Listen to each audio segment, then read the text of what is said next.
In terms of foods, everybody has preferences, including babies. So as you start your baby off on different solid foods, you may notice that they don't seem to prefer certain foods and do seem to prefer other foods. Now, this doesn't mean for sure that they don't like a food. There's research that shows that sometimes babies need many opportunities of tasting a new flavor before they'll accept it. So one study showed that it can take babies 12 to 15 times of trying the exact same food before they end up liking it. So I usually recommend if your baby spits out a food or doesn't seem to enjoy it, makes a funny face, that it doesn't necessarily mean they don't like it, but it just means they're not used to it. And I would recommend trying again.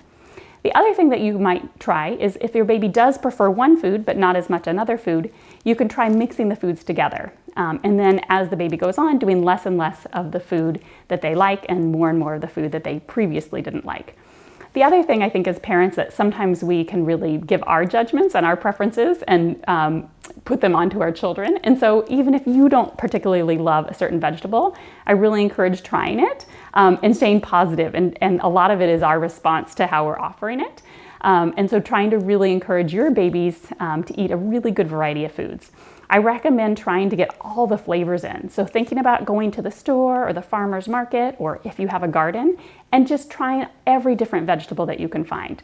It's really important when babies are young for them to be exposed to a lot of different flavors and a lot of different colors. Different vegetables that have different colors have different vitamins. And so really eating the rainbow is a great way to get a really good variety of healthy vitamins that your babies can stay healthy with. So go out there, try different things. Sometimes there may even be vegetables or fruits that you haven't tried, and try it out with your baby. You never know. One of my kids really ended up liking okra. This was a little bit older age, but she wanted to get it because we saw it at a store. It looks like a funny shape. And she loves it. And I don't particularly love okra, and she loves it, and it's gooey, and it has an interesting texture. So sometimes I don't think I would have ever bought that for her because I don't prefer it. But it's a great example of how sometimes our kids like things even that we might not. And sometimes we need to learn too. So sometimes your babies may end up eating something, and it might be worth you trying it again, because sometimes we even forget as adults to try our foods that we previously thought we didn't like.